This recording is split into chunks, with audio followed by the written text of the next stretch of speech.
Welcome to the second part of Time for a Reset, hosted by Overline, recorded live from Cannes Lion 2026, where we sit down with senior marketers from global brands and retail leaders to discuss the biggest questions shaping modern marketing and the retail media landscape. In this episode, we're chatting to Jake Finch, VP Global Consumer Experience for SharkNinja, Kristen DiCorleto, the Head of Marketing for CVS Media Exchange, Jessica Serrano, the CMO of Bagel Brands, Edwin Padilla, the VP of Marketing for Mars Petcare Nutrition and IAMS Global, and finally, Dr. Charlene Thomas, the SVP Global Strategy for Def Jam Recordings. As in part one, we'll explore what they learned from Cannes and look at their views on the shifts transforming our industry, from changing consumer expectation and emerging technologies to new approaches to creativity, culture and growth.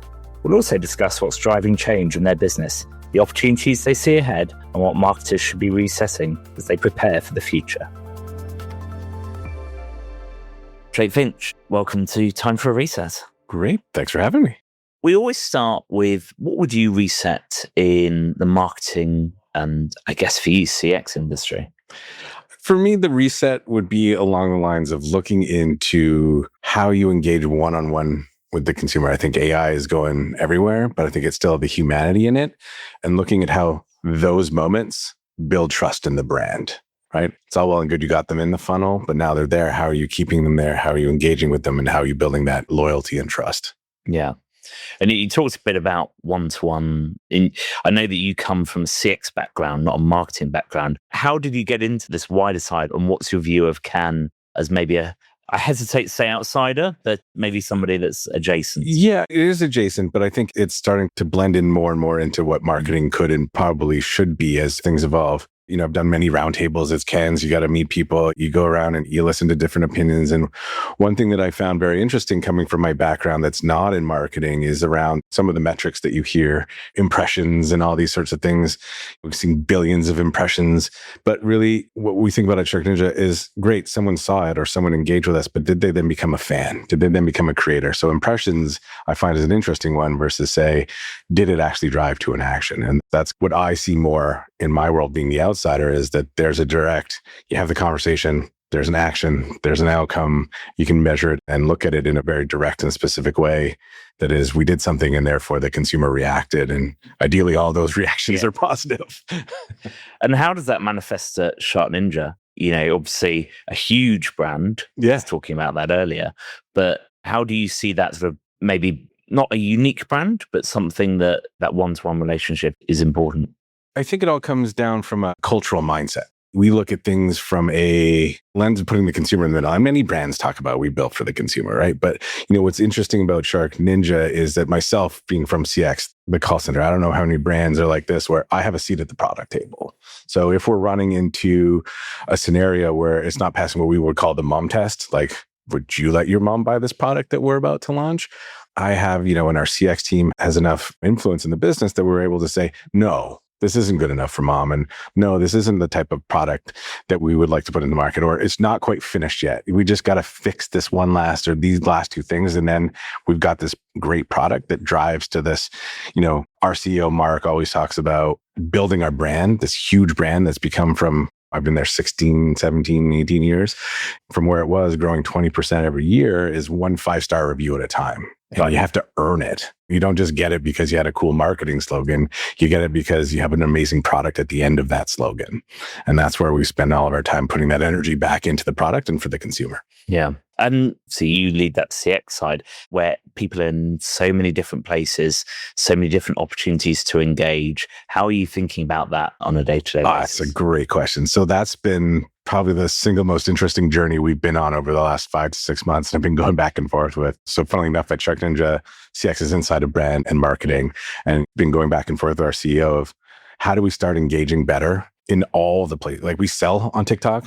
We see reviews on Reddit. We see people engaging on Meta. You name a social channel, we're engaging with the consumer. So we are not just selling where the consumer is, we're also responding and engaging with the consumer everywhere they want to be. And it's sort of like a bit of a mantra. If the consumer wants to buy on TikTok Shop, we're going to be on TikTok Shop. If you want to engage with us on Reddit and do an Ask Me Anything, we're going to support the Ask Me Anything, right? So it's definitely moving past the realm of having those one-on-one conversations on the phone, to having those one-on-one conversations in a Substack, conversation on a TikTok thread. You name that area, we're going to do our absolute best to find and engage with you there. And certainly on my side of the coin is if you do run into an issue or a problem, we're going to fix it and make that right. Yeah. So you have a new CX platform. How did that come about? We did some interesting research with consumers. A couple of fun facts that we found out is, and certainly with our consumers at SharkNinja, you'd be surprised how personal some of our products become, in the sense that we found that, I think it's somewhere around 50 to 60% of people actually start naming the products they have. And when it comes to our robot products, we can actually see some of the fun names that people give them. Personal favorite is Clean Latifah. As someone named their robot, when I thought it was fantastic, right? But because we know it's personal, we want to engage with these consumers at a more personal level. And so we came up with this good call concept.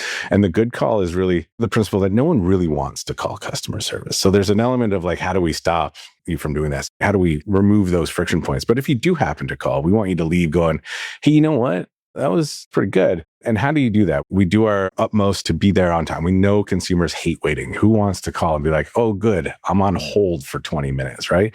So we aim to answer the phone in under a minute, right? It's one of our aims. Are we successful every time? No, but it is absolutely the goal. But more importantly is like, if you run into problems with a product or you run into a service failure, how quickly we make that right? Like your time shouldn't be at our expense. So we look at, you're in warranty. How do we send you a replacement right away? Like if we don't have it in stock, let's say your magic blender goes on the fritz, right? We will make sure that you get one. And certainly if you're in the UK, next day, we'll either send you the replacement part or we'll even upgrade you if we don't have it, right? So those are the types of things where we try to remove those friction moments, because we want you to walk away from that going, not only was that a good call, right? And now as we enter into this social commerce age, that you start to become a bit of a brand fan. Mm-hmm. And if you become a bit of a fan, maybe you'll create something. Maybe you'll create something about that moment that you decide to go and post on one of the socials. And that's how we're starting to engage from this platform and show that weird melding into marketing and engaging with consumers in that way. And if people choose to go and post about it, more than happy to support those as well. Yeah, no, I think that's really interesting. Rory Sutherland talks about it, sort of turning those negative engagements into something that actually people walk away. Yeah. A lot of brands talk about it. We try to build it into how we do. And we don't often celebrate and talk about it. And I think we're starting to come out of our shells. Like, actually, we've been doing this for a long time. And this platform of calling it the good call and sort of branding it a little bit is really just more of an homage to what we've been doing for years. Because I was saying before, we build it 1 5-star review at a time, but you also will build those moments when, oh my God, it went horribly, horribly wrong. But we stepped in and fixed it, right? Like you mentioned, you have an air fryer, right? And let's say I've had this happen to me where unfortunately my wife was out of town. We don't have to go down that road, but I couldn't get the nuggets to work in the air fryer, right? But we try to help out a consumer. Like, you know what? We messed that up. We know you're struggling, Dad. Yeah. Here's an Uber gift card for Uber Eats. Yeah. Right? Go order yourself dinner. That's on it. And then we'll fix it all up afterwards, right? So it's creating those little moments of delight, removing those little moments of friction. And we realize now that those are maybe some things that we were just doing that we weren't talking enough out in the universe to talk about how we build it as a 5-star service on top of the product. Yeah. You mentioned that this is one of your first times in Cannes. Oh, yeah. What's really stood out to you from that learning perspective, the conversations that you're finding interesting? Well, one, as we've all talked about routinely, it is hot. 2, from a conversation perspective, it's been interesting to be, as you mentioned, a bit of the outsider, talking a bit about different things and how engaging with the consumers at a more personal level versus at the macro level of, we created this really cool campaign. It's got 17 billion views. It drove this and this and all those metrics. And I was at one of the insider roundtables and we started talking about, well, we look at the product, right? At the end of the rainbow, the product is what you engage with as the consumer. If you don't have a great product, and that seemed to be a bit of an aha for a lot of people. It's like, yeah, we focus a lot on these metrics.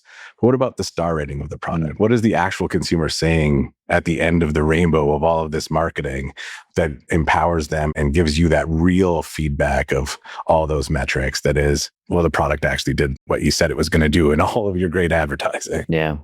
You've talked quite a bit about some of the data points that you're constantly getting. I think it's a legal requirement I ask about AI. How are you starting to think about AI? Yeah, you're clearly collecting and using this data. How are you using AI within that world? Well, one fun thing about a call center is absolutely everything is measured. Most of us that are in the call center and the CX universe, we all answered the phone at one point.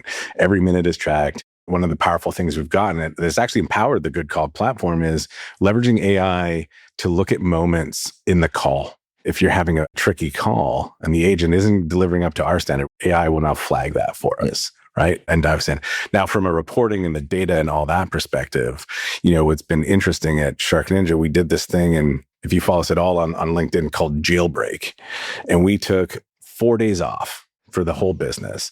Mark, our CEO, was like, we're just going to get in. Like, some of you are using AI, not all of you are using AI. We're taking 4 days and we're learning. They brought in consultants and we did 20 big company-wide projects.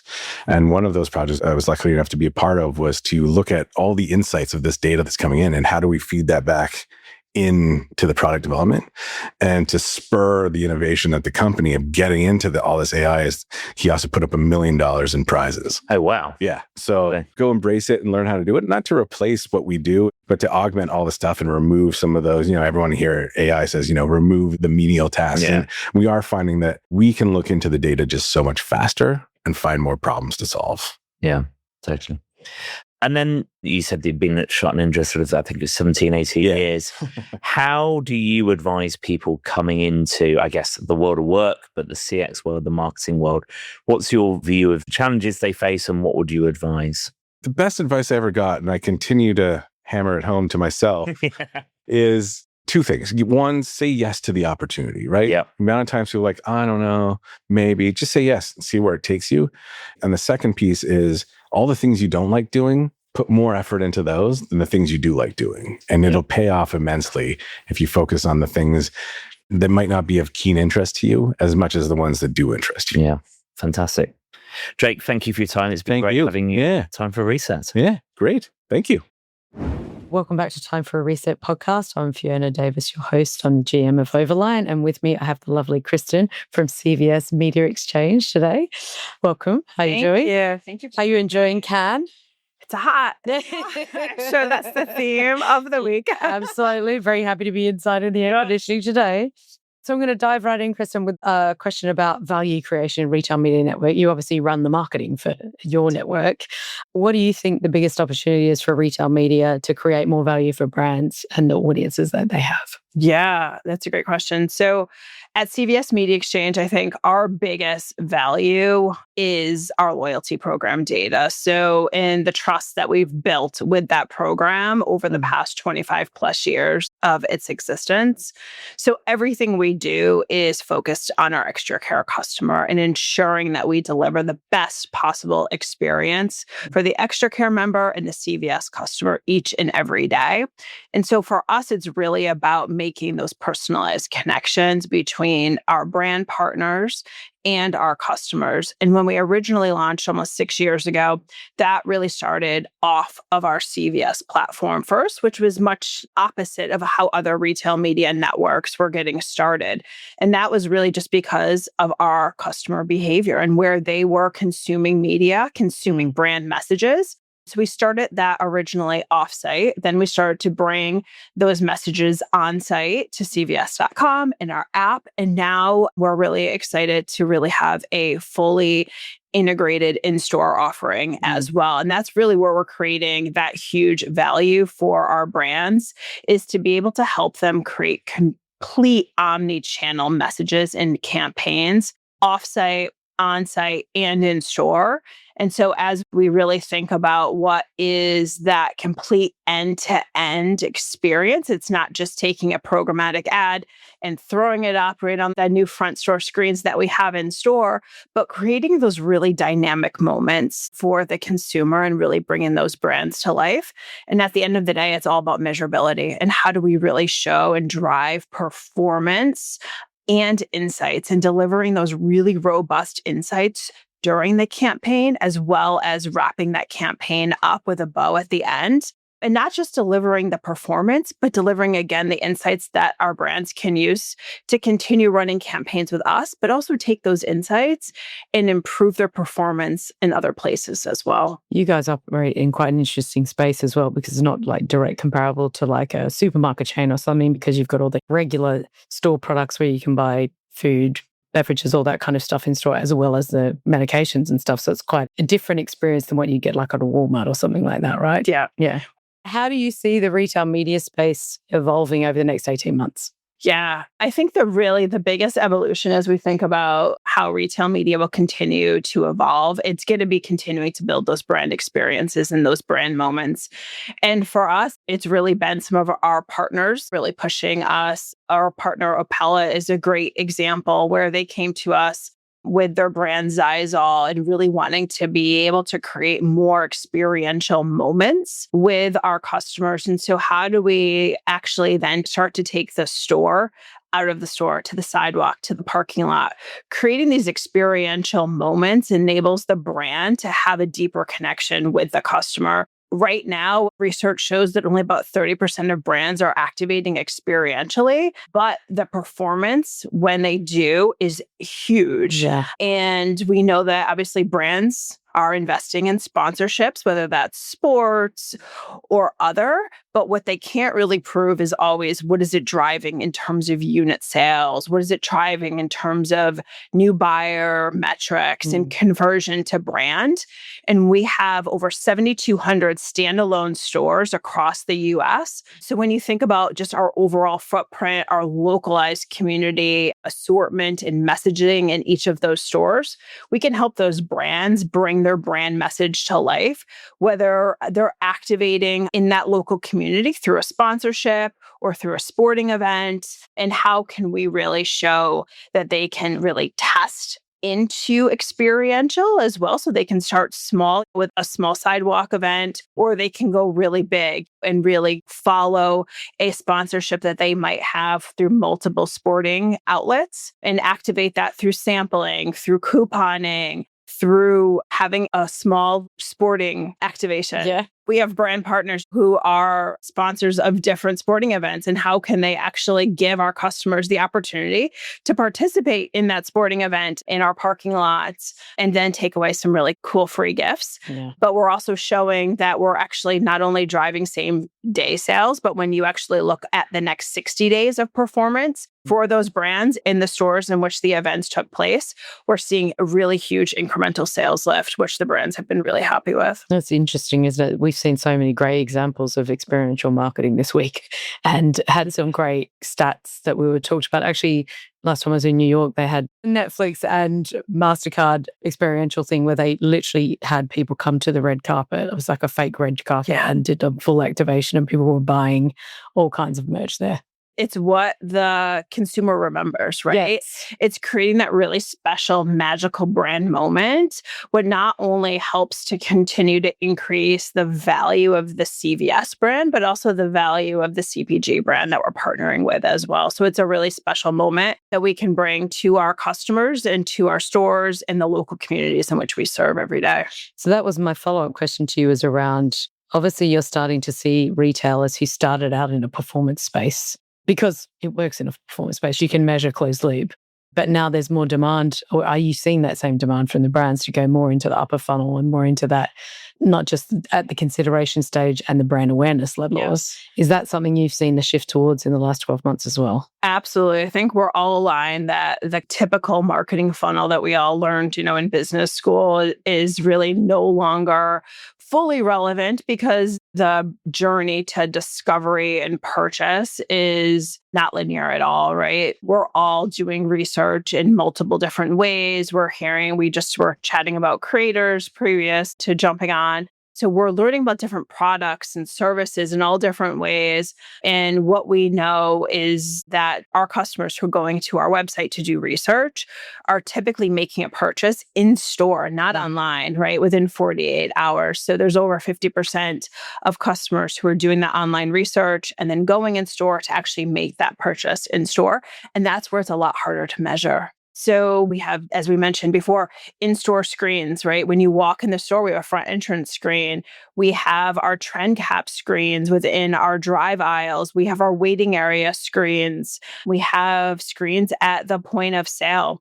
It's a lot harder to measure those in-store placements. And so we are working together with partners like the IAB to make sure that we are utilizing measurement standardization measurement best practices, and really working towards that attribution layer to be able to correlate between what somebody saw offsite when they come in store, what was that message that they might have seen on the screen or through our audio channel, and then what did they purchase, not only that day, but within the next 30 days attribution window as well. And so we are working really hard together to continue to strive for performance and performance standardization, but also transparency. Like we're all in this together, really working on getting to what does good look like. And the more that we can push each other, our brand partners, our ad tech partners in the industry, it's really just going to improve everything that we do together. Yeah, that measurement one is the one that the constant refrain about we've got to have standardization. And the reality is that's much harder to do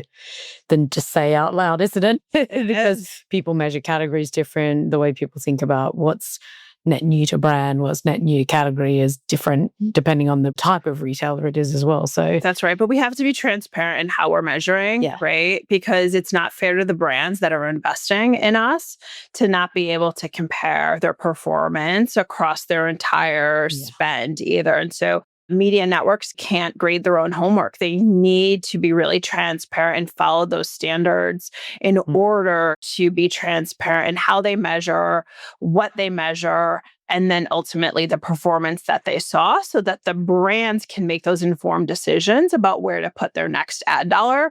And we're really confident in our performance and our platform that we've built something with those brand partners that push us to be better every day. Interesting. So you've just almost answered my next question about how you're partnering with brands, but what would you say are the biggest misconceptions about retail media from brands that you've come across so far? I think one of the biggest misconceptions is that we're fragmented, right? And that we're difficult to work with. And I think that definitely can be true with the number of retail media networks or even media networks, commerce networks that are in play today. But I think each of us holds a really important place in that brand's media portfolio. And so the brands need to have really clear objectives. And the more that we can work together around the table with the shopper marketing teams, the brand teams, the media teams, the agencies, the better that we can all be to really create and make it easier for them to work with us. And so if we're really clear up front and they're clear with us about what they're trying to achieve, then we can make it seamless for them to work with us in terms of making the right recommendations for audiences, media channels, ensuring that those media channels don't feel fragmented, that they're all working together in orchestration for the customer and ultimately to drive brand performance. Okay. Last question. It's all about AI this week. It is the Creativity Festival. What are the other things other than AI that you're excited for in Cannes this year and things that you've heard on the Croisette that piqued your interest? Yeah, great question. I think one of the biggest things, it is experiential and how each of the brands that are here are bringing their brand to life in really memorable moments. Whether it be with some really cool branded item that you're walking away from the meeting with, or whether it's something that you're interacting with in their space. And I think the other thing that's been really interesting is just the conversations that are around the table and the challenges that we're all having and facing, and how can we overcome those together. Some of them around just speed to market, right? Like how can we better utilize our tooling and the technology to get our campaigns into market faster? And how can we continue to optimize those campaigns real time with the data that we have to make really informed decisions, which is an exciting place to be in. It's all about performance, and we're going to continue to optimize that performance for our brand partners. Fantastic. Most memorable swag you've seen so far on the Croisette? You're a marketer, I have to ask you. And we are here on the Croisette looking at the beautiful sea. There's been some amazing beach bags out there. There's been and someone that lives on the South Shore of Massachusetts and enjoys the beach myself. The beach bags have been really eye-catching here, really bright colors, really cool fabrics. So excited to take mine home. We've got really good swag, but I have to say my favorite so far has been the homemade ice creams at the Expedia activation were the bomb. Shout out to the Expedia crowd. And anything that you can consume is a lot easier to get home. Exactly. So I have to carry it on the plane and going to eat them before I leave. Thanks so much for coming in today, Kristen. Lovely to have you. Having me. Have a great can. You too. Thank you. Welcome to the podcast, Jessica Serrano, CMO of Bagel Brands. Thank you for having me. Absolute pleasure. We always start with, what would you reset if you had that opportunity within the marketing industry or sort of business in general? In business in general, I would reset the way we approach meetings. I think a lot of meetings could probably be emails, but most importantly, I love a meeting that has an agenda and an objective. And if we don't need to have a meeting to discuss or review something, better to do it over email asynchronously. Hopefully we come out of the meeting having achieved an objective. More of that, please. I wholeheartedly agree with that. If you can write to every we just all have to agree, right? Yeah, exactly. And so it starts with that. So it is something that I do with my team. So at least within my remit, we always start meetings with agendas and objectives, but sometimes you end up in meetings where the person who invited you doesn't share the same principle. Yeah, totally. So speaking of meetings, I'd imagine you've done a couple this week in Cannes. So many. What is it that's really stood out for you in terms of some of the key themes, what you're thinking about to take back to Bagel Brand? What surprised me is how much we talked about creators here this week, and I've learned quite a bit of things. I've achieved a fresh perspective on how to think about creators. So I actually came to speak on a panel with a partner that helps to source my creator partnerships. And we really value giving a brief to creators and letting them work their magic and not over-scripting them. And I heard a lot of encouragement to continue to pursue that and some interesting debate about what do you give up in terms of brand control if you're not enforcing product placement and distinct brand assets. But one person said, consumers are already making content with your product anyways, and you have zero control over that. So why would you think anything differently about reaching out to creators? You really have to let them showcase their product in a way that's true to them and resonant with their audience. And you have your other channels for controlling your brand narrative. Another thing that I heard that I found was interesting is that some brands are leaning into multiple handles on social where they feel uncomfortable sharing content on their primary channels that feels off-brand. They're going and doing fun handles that give them permission to push the brand in ways that maybe they would have been uncomfortable with otherwise. I really admire that. I think it requires you to have, from a resource standpoint, the capacity to manage more handles. And we already have a lot of channels as it is, but I'd be curious to go back and follow that trend and see how that's working for brands that are experimenting with that. Yeah, and I guess it probably feels like you're giving up an element of control. Sure. How does that make you feel as a... That's what this week helped remind me is that it's an illusion of control. Yeah. And so what are you giving up by trying to control as opposed to the upside potential, perhaps, of letting go of the reins a bit and letting your audience hold a mirror up to you and the role that you play in their lives? Yeah. And in terms of these creators, how does Bagel Brands turn up with them? You obviously got a huge portfolio, so I'd love to hear a little bit about some of the brands that you think about and work with on a day-to-day basis. Sure. Well, I'll start by clarifying that Bagel Brands is 4 brands. So we have Einstein Brothers Bagels, Brugger's Bagels, Noah's Bagels, and Manhattan Bagels. They're all in different geographies throughout the US. And so the largest brand that we support is Einstein Brothers Bagels. It's been around 30 years. So we have just started to be more intentional about creators. So in years past, the team dabbled a little bit with briefing around a product launch. But this year, what we've been doing is more so evergreen content of reaching out to creators and asking them to show us how our bagels, what role it plays in their lives. And we've been really pleased with just how much stronger the content has performed, as opposed to when it still feels like an ad if you give them too many talking points. And so I will tell you, in that experience, sometimes my team brings me creative that I'm like, okay, I'm not the audience for it. But what I've had to do is let go of the hesitation there. And what I remind myself is that we can always delete it. We're not getting it tattooed. So the KPIs have shifted for the social team, which is less about it has to perform. But if it's teaching you something about what works and doesn't with the audience, then that's valuable. Yeah. When you're learning in that sort of teaching moments, how do you measure that success across the group, whether it's creators or any other form of creative? I mean, it really does come down to some of those on-platform metrics. And we've started to look at things like what percentage of people get past 3 seconds and what that fall-off rate is at various points, and really trying to assess what are the themes about what makes a good hook, what makes people stay on longer, what are we seeing to have maybe high engagement rate. So some things maybe not as strong from an impression standpoint, but if people are sharing it, something's resonant about that in a different way. So really just taking the time to digest those insights so that we're optimizing as we go in terms of content that resonates. Yeah.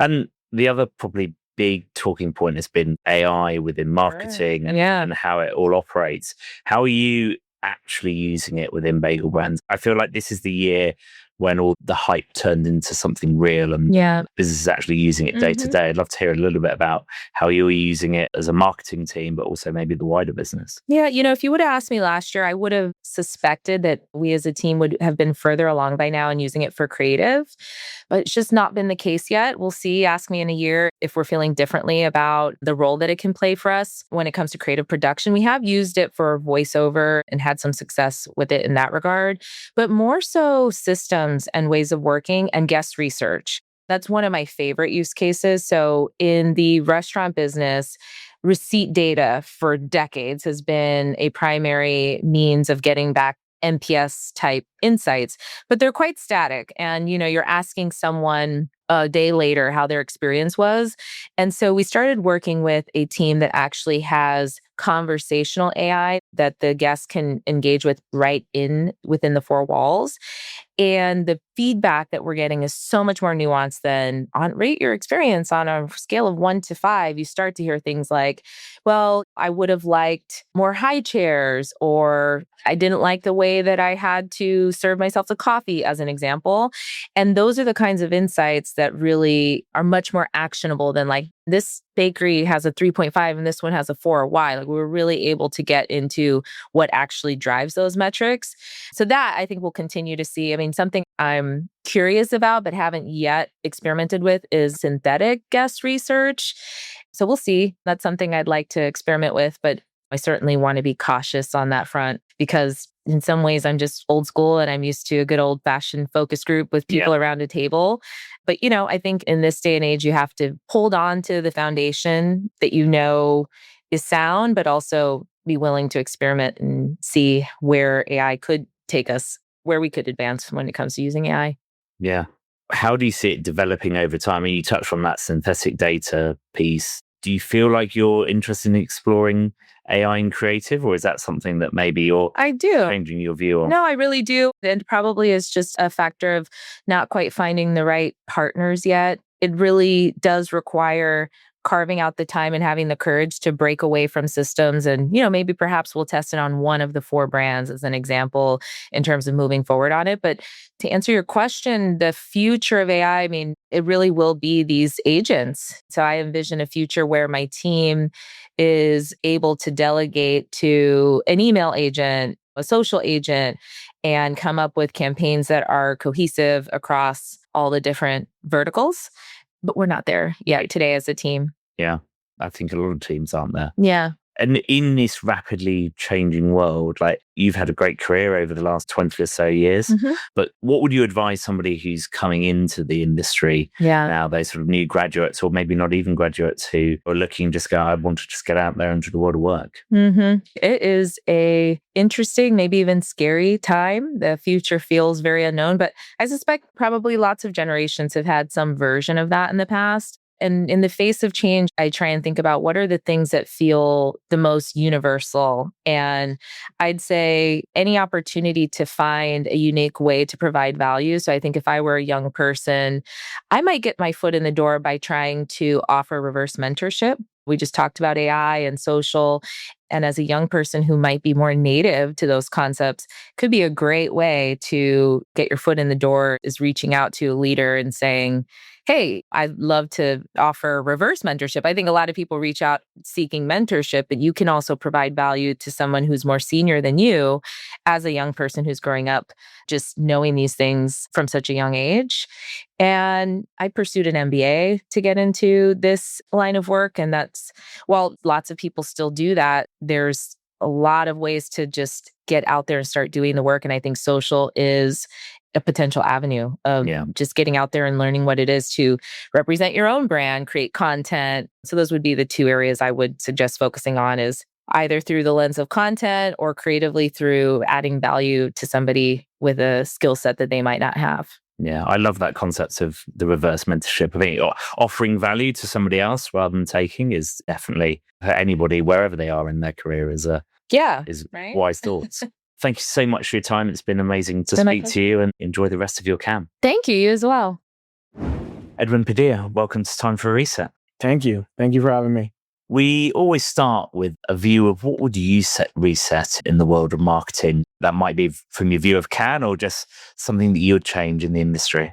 Yeah, so look, I can't help but not have the view of Cannes because of where we're at. And we've been really lucky to see ton of good creative and a lot of insightful work. So I would say what we have and what the provocation from Cannes right now is to reset creativity across everything we do. And you can't help but see how creativity is not only something that consumers experience or pet parents experience, in my case, but how creativity is embedded to strategy, how creativity is embedded to just the deep thought and thinking around it. So I think it sounds like a cliche, but it is so important to get out of the operational way of looking at how we build communication and really ask ourselves, are we really anchoring in creativity, and are we using that creativity in service of people and in service of growth? So it sounds like that you're taking away the creativity piece. I sometimes feel that Cannes is the ad tech world. We sort of lose what it originally was, but for you, creativity is coming back to the forefront. Yeah, and thank you for asking that question, because one of my backgrounds, I am an engineer. So really understanding the technology is important, but then there is creativity in how you deploy technology into solving a problem. So I think what we see is, even in the ad tech world, when creativity is unleashed and the tools that we have are used in non-obvious ways, that's where creativity takes hold. And to me, that's where magic happens, and you have the multiplier. So there's a linear way to apply all the tools we have, especially from technology. But then when they're used in a non-linear, non-obvious way, that becomes a multiplier of effectiveness and creating human connection. And you talked a bit about that sort of non-linear piece, and I'm always interested in people's approach here. Fragmentation seems to be sometimes the buzzword of the year. How are Mars Pet really approaching that fragmentation challenge? It was such big brand, completely global. How are you thinking about that, and how are you challenging your teams to approach fragmentation? Yeah, so fragmentation is certainly, I would say, the theme of the last decade, if you will. As we move and as brand builders, we evolve from putting out stories in the world that consumers can see themselves in, to really be a part of those stories and really participate as brands into your unique story as a pet parent, or your unique story. So that gives us a different vantage point about how you might navigate the communications engine or the communications funnel, which is not really a funnel. It's essentially a loop or an infinity loop.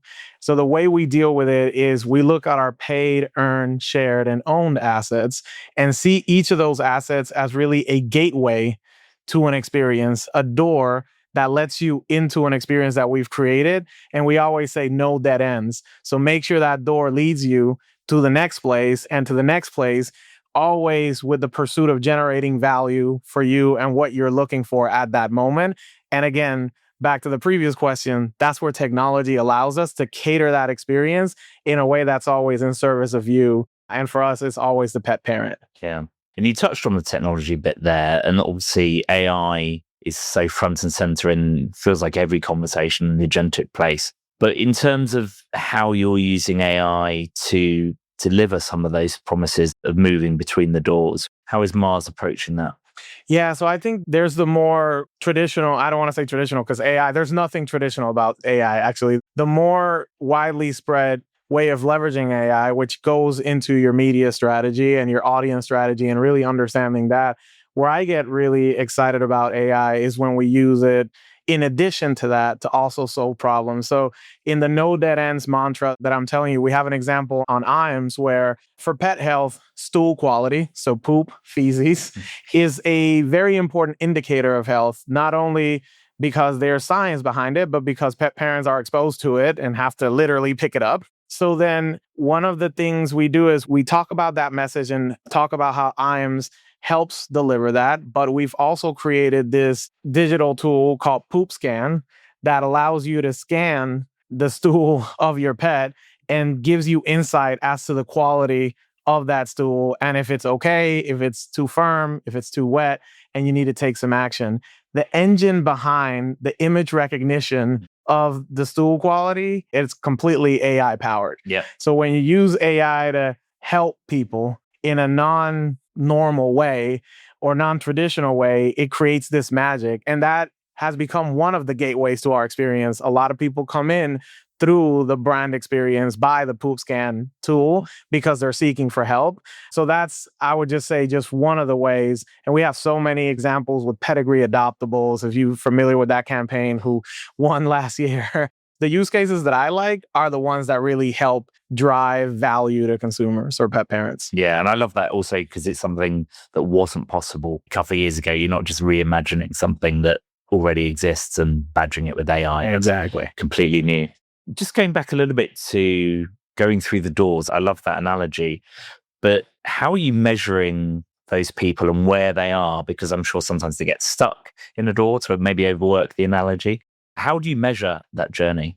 Yeah, so that's where really using AI and technology and tagging and ensuring you have the right taxonomy in your media is important.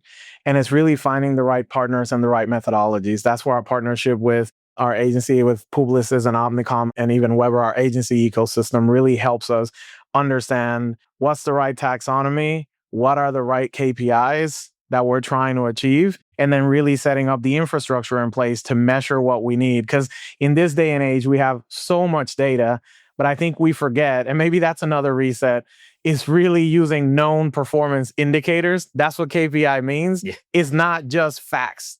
And we get a lot of facts that are not necessarily known performance indicators, and we follow those. So we have very strong conversations at the beginning of what is that? What are we looking for? And how do we set an infrastructure? And we work with our partners. And we also have strong internal teams around media effectiveness and what are the right metrics that lead to actual conversion. Yeah. Because I would imagine that within Mars Petcare, your lifetime with a consumer is so much longer than so many brands, because you, as a dog owner, you have it from the puppy right through to old age and how you transition. So you've got such a long time to work with somebody and be with them. Absolutely. So what you just talked about, we call that lifetime value. So how are we present in the key moments where consumers, we call them points of inflection. And there's usually a point when you acquire a pet, so that's start of life. But then throughout the life, either through a different age transition from puppy to adult, from adult to senior, but also when you have health complications. Actually, digestive issues is the number one trigger of looking or reconsidering food. So being in those moments becomes important for us to either retain or recruit a potential pet parent into our solution. And then we can stay with them through the entire lifetime and hopefully give them the happiest, fullest life they can with their pet. Yeah. I'm always interested how in this modern world, you're looking at your team. How are you working with them to help grow them and inspire them to work in an organization like Mars? You talked a little bit about it, or even in your question, you say the first thing is inspire them. Is to always anchor back on why is my work important? And I think that sometimes becomes, for us, we're lucky it's easy because we're in the pet business. And it's just very easy to say we are here to make the world a better place for pets. And most people just get inspired with that. Then the second question is, I understand the mission. I'm inspired by it. What is my role? And it's what I specifically do meaningful. And that's where I think the biggest thing I do to the people that I coach and develop is showing them how what they do, their area of expertise or the specific task that they're doing fits into an overall machine that creates an experience that actually delivers on the mission. And I think that is the perspective that we sometimes lose with being specific into one subject matter area.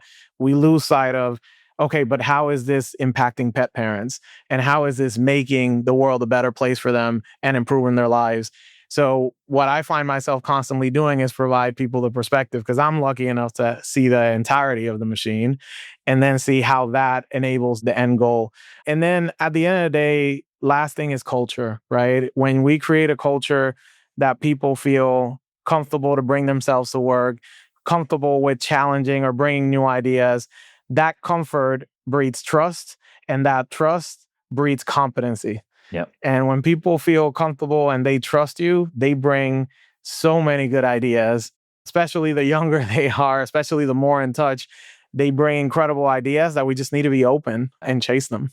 Then finally, you've been in the industry for sort of 20 odd years. What's your advice to people looking to get into the marketing world? How should they be approaching it in this new changing world, but also so many similarities from the whole of business? Yeah. So my advice to people trying to get into marketing world or any profession is do something that matters to you. Because if it matters to you, you're going to put a lot of effort on it and you're going to be successful, because the curve between talent and effort is nonlinear. You can have a lot of talent, but if you're not enjoying it, you're not going to put a lot of effort.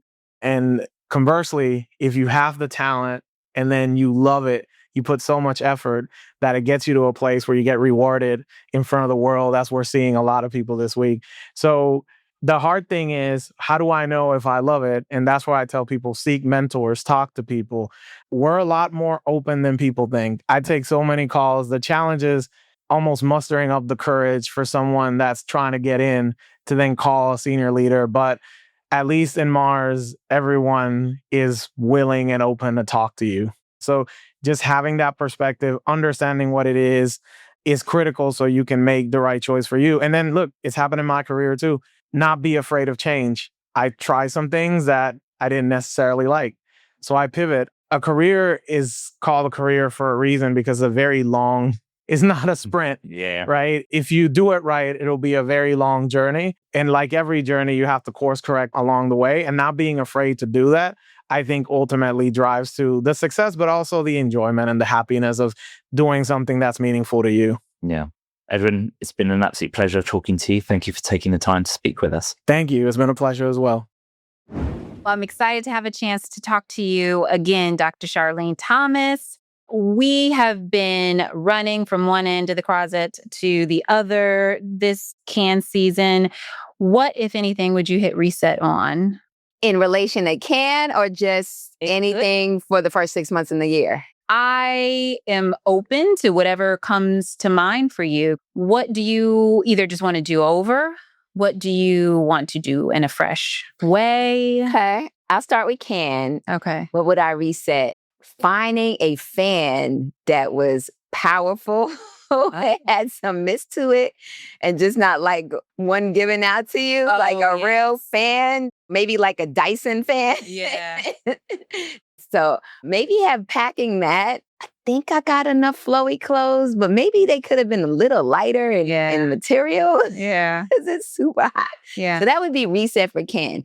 For the year, I wouldn't reset anything that has happened, because as I've gotten older, I do realize everything is supposed to happen for a reason. Right. But probably just overall, and I think a lot of us executives might go through this, is getting better at balance. Right. So you don't get a little burnout sometimes. Right. I do notice some of my colleagues take reset weekends. Oh. And before I was like, huh? But now I kind of get it. Being inundated with so much information and everything that happens in your life, you do need a moment just to kind of breathe. Take some space. Yeah. And then it helps. There was this YouTube video I watched from a guy named Simon, and I forgot his last name. And he tells a story about two men that work in the forest. and one cuts the trees quicker than the other one. Mm-hmm. And the one that doesn't asks the other guy, like, how do we come out at the same time, but you have much more output? And the guy says, because I take an hour off and take a nap. Oh, I love it. Yeah. So the importance of Pointing resetting to yourself. because it just kind of just replenishes and you're more productive. So Right. yeah, I would say trying to learn that a little bit better. It's easier said than done, but getting a better grasp on that. I love that. I love that. One of the things you just mentioned leads me into my next question. You were talking about balance in particular. Mhm. So if we move over and talk about your world, which is marketing, we are in an environment today where every single penny is being scrutinized that's being spent on marketing. So how are you thinking about balancing the short-term performance needs of every marketing dollar you're spending with the long-term brand building? Ideally, I would like for it to be, because, there are people that you have to report up to, and then you have your CFOs, and they obviously have the goals that they're being given by corporate on what to meet and what to spend. Right. So ideally, I would like that we have some kind of tiered system where this project, it's in its early stage, it's infancy. I'm in one industry, but different industries might use different terms. So like if it's infancy or emerging or developing, and that's a set budget. And then the next tier, this is what it is. And then I think that helps balance between short-term and long-term goals. Right. Because for me, being a marketer, especially in the music industry, every project I am a part of, a touch, I do expect it to be long-term. I want that artist to win. Right. I work with creatives that are taking their life experiences, their communities, maybe even they are the breadwinner for their families and they have their families and their responsibilities on their back. Right. And they're putting it into this art to give to us the world. So it has a lot of meaning to them. Right. Every lyric they write, the way they sing the song or rap the song, however the iteration of it or the genre of the music. Right. So for me, every one of those has meaning to that particular artist because it is an art. And I want them all to win. Right. Granted, some don't, but that is my objective as a marketer. I always look long-term, seeing that they have a nice, healthy career.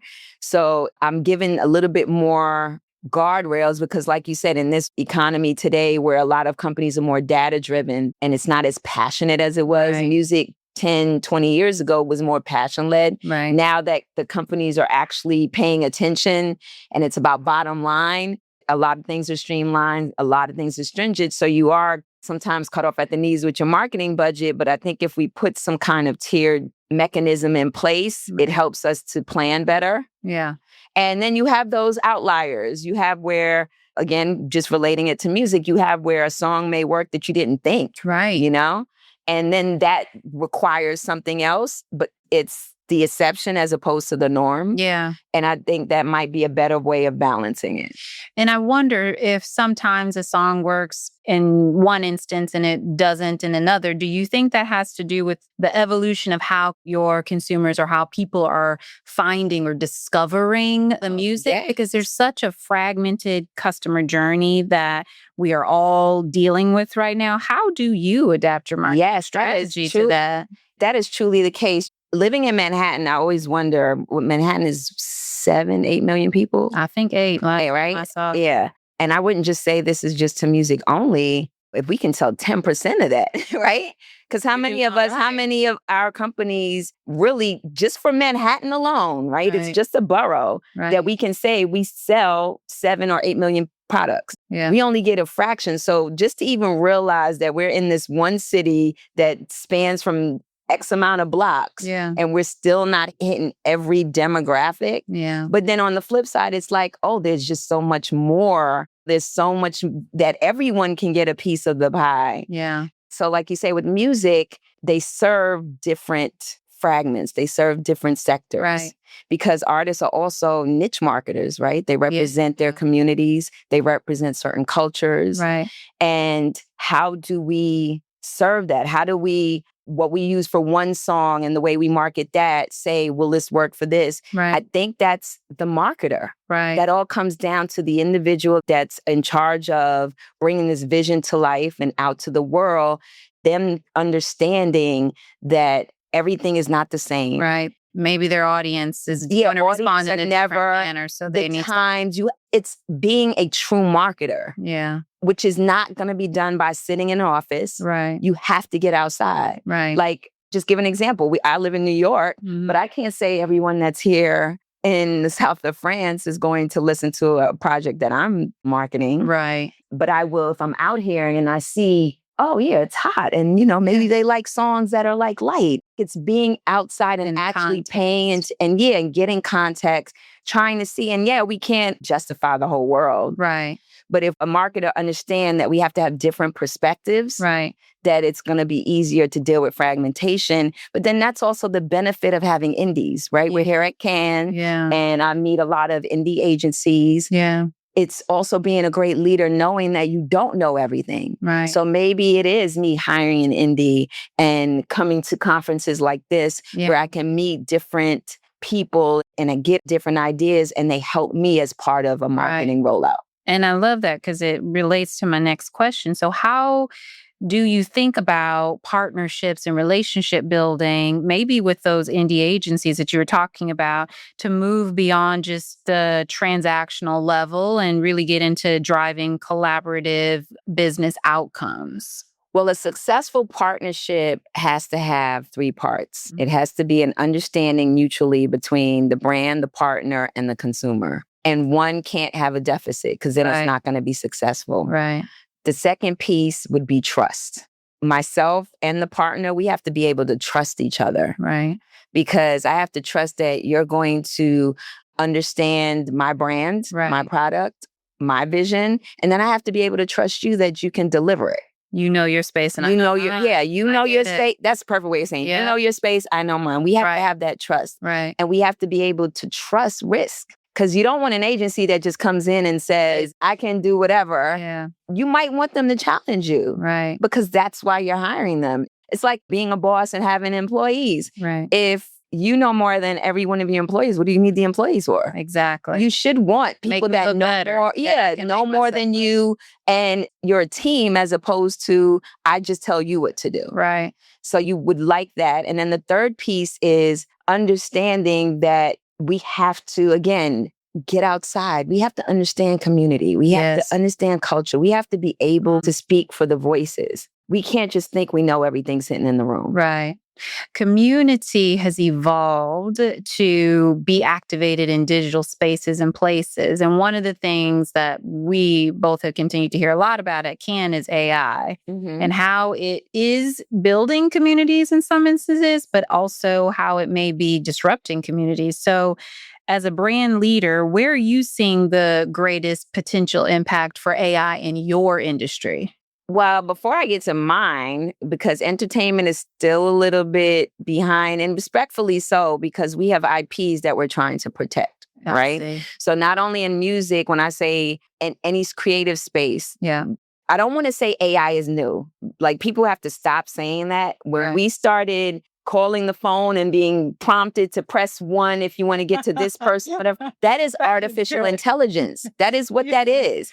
It just seems like a couple years now and everybody's like, AI. It's brand new. It's brand old. It's not brand new. Artificial intelligence got a new outfit. Right. Just got a new outfit. So being that AI is not new, we have to, 1, start educating ourselves. It is not going to make communities. Right. It is not. Let's stop that now. It is there to do what it's been kind of doing, helping us move along. And as we want to live like the Jetsons, become the Jetsons, right? So it's collaborative. I don't even want to say it's a collaborator with us. Right. To help us with efficiency and processes. But the creativity is still going to need us. AI is not going to be able to build a community. I don't believe that. So it will need the marketers. It will need all of us to go in and shape it. Because if all we do is go into prompt AI, all of us as companies, then we're all going to start looking the same. It's going to take the individual person that's prompting to give it that Jessica, yes. It's going to take that. AI is not going to do that. Yeah. I don't believe so. I'm sorry. And we've seen a lot of individualism and creativity out here. Beyond individualism and creativity, what other themes or topics or even innovations have you seen this week that's resonated with you being a brand marketer?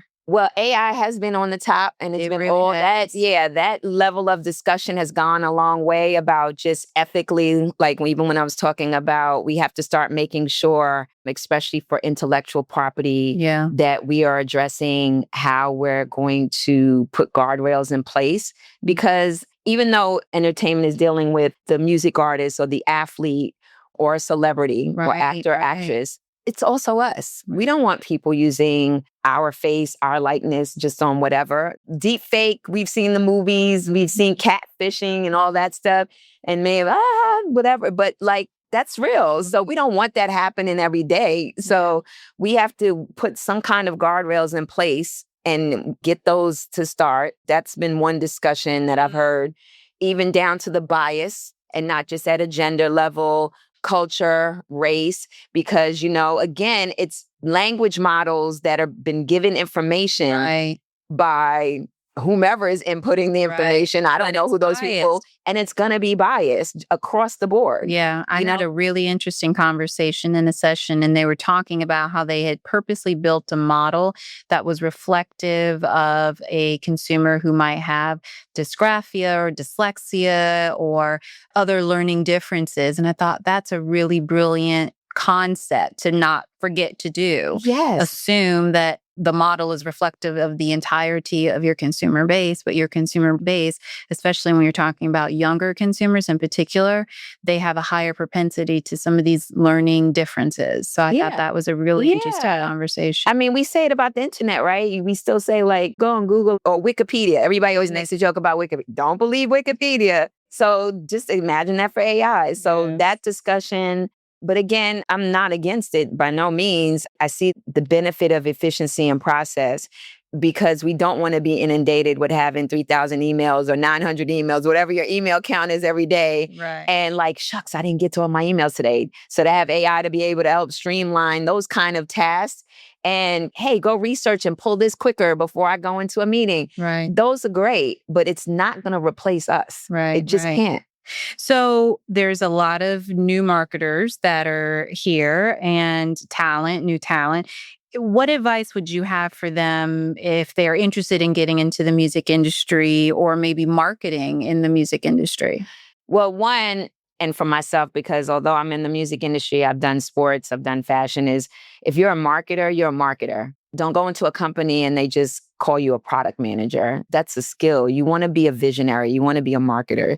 So if you're getting into the entertainment industry, understand what it is your career path is. If you're going to market and understand everything, because music is not going to go anywhere. It sounds. It's been here from the earliest part of time, and it's going to probably be going on after us. Right. So saying that, it's because it also attaches to everything else. It's a part of lifestyle. You see sports, they have a music element. You see tech, it has a music element. Fashion. So learn marketing overall. Right. And that's how I feel about myself. I truly feel, I have a saying that I feel like I could sell you the Brooklyn Bridge and make you feel like you bought it. Because that's what I'll take those tolls away. Yeah, I need to take the suggestion task away first. But that's how you should feel about being a marketer. Right. The second thing is definitely learn AI. Yeah. It's not going anywhere. I went to CES earlier this year in January.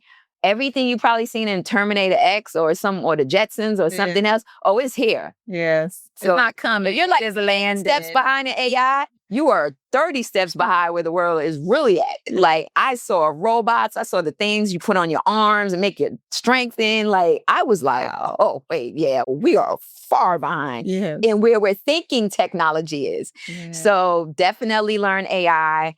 You cannot be afraid of it.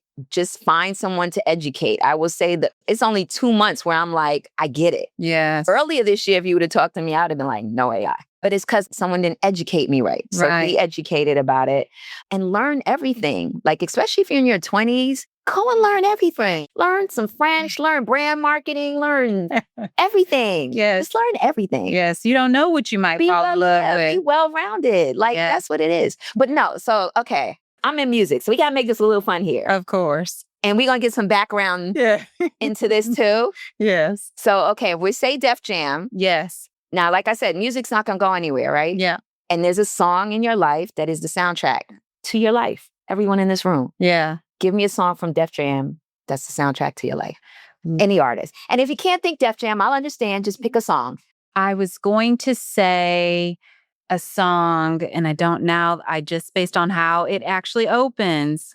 Wu-Tang Cream. I was going to say Wu-Tang Cream, but I was trying to think of the opening statements. What is yours? I can't answer that because Yes. likelihood one of my artists sees this, they're like, Oh, so I wasn't top of mind. were- Okay, I'll give you that. I'll give you that. my song? Yeah. Yeah. So if you're not able to answer with the sound, I totally get that. You don't want to show any bias, but I know that you do love fashion. Yes. I know that, and you don't have to name a designer, but even Okay. if it was a cut of an outfit or if I go buy feel.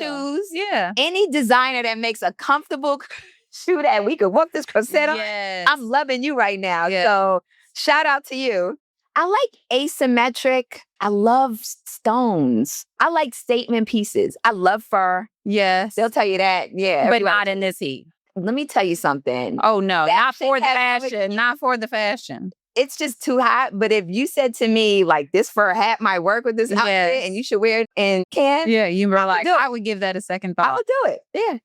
Well, I personally love the idea of a fur hat. I might second you on that, but I'm really excited that we had a chance to connect, and I'm very excited about everything that you are working on over at Def Jam. Thank you. Thank you. Thank you. Thanks for tuning in to part 2 of this special edition episode of Time for a Reset, hosted by Overline, and recorded live at Cannes Lion 2026. A huge thank you to all of our guests for joining us and sharing their insights, experiences, and perspectives on the future of marketing and retail media. If you're enjoying Time for a Reset, please leave us a comment or review on your preferred platform and subscribe to be the first to know when a new episode drops. Catch you next time when we sit down with another industry leader.